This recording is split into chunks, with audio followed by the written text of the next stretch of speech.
Haylaz, kalpsiz beat, illegal record. Hadi.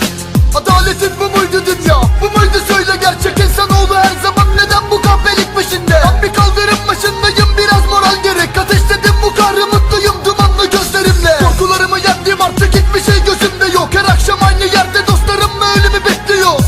Ömrümüz tükendi, alamadık henüz bir rol. Üzülmedin be kardeşim, umuda doğru var bir yol. Sakin ol diyen bir annem, bir yanda maddeler. Elim yüzüm çöküştedir, ne haldeyim bir bilseler. Düşünmem gerek, toparlanıp sokaklarımdan ayrı bir yere gitmeliydim, bir kez düşünmeden. Bu yazdığım benim hayatım, söz olsun diye değil.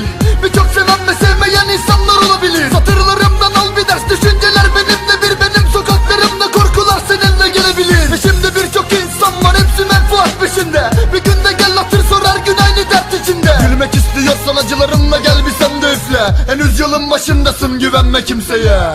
Sen ol ve beni bir kendi yerine koy. Uzun zamandır uykusuzum, uykusuzluk harbi zor. Bugün bu çenemi zorlayan birkaç meret kanımda dolaşıyor. Görünce aynalarda kendimden korkuyor. Ve her gün aynı şeyler, aynı ortam, aynı yerdeyim. Ben aynı sahne, aynı rol, ben aynıyım, değişmedim ki. Değişti sanki dünya, çok değişmiş insanlar. Anladım ki sahteler ve yüzlerinde maske var.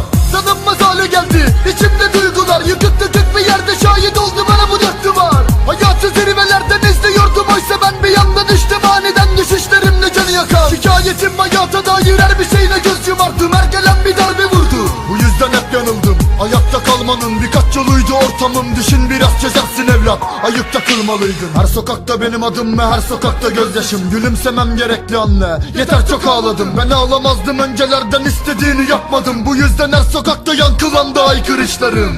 Yıkılmadım fakat bugün de kahpeler kazandı. Nedense hep çıkar sizin taraftan oynanıldı. Anlamazdım aynı mevzular, birçok kez anlatıldı. Meğerse doğrular bir yanlışın peşinde yandı. Saklı kaldı düşlerimde gördüğüm birkaç satır. Ne yapsam olmuyor, benim satırlarım yarım kalır. Benim bugün de gözlerim bir damla yaşla ıslanırken son bir kez bu sahne gözümde canlanır. Ben soğuk sokakların başında, gözlerimde kanlar. Akşamın sonunda ellerim nedense dert yazar.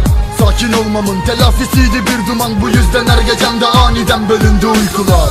Sen ol ve beni bir kendi yerine koy. Uzun zamandır uykusuzdum, uykusuzluk harbi zor. Bugün bu çenemi zorlayan birkaç meret kanımda dolaşıyor. Görünce aynalarda kendimden korkuyor. Ve her gün aynı şeyler, aynı ortam, aynı yerdeyim. Ben aynı sahne, aynı rol, ben aynıyım, değişmedim ki. Değişti sanki dünya, çok değişmiş insanlar. Anladım ki sahteler ve yüzlerinde maske var.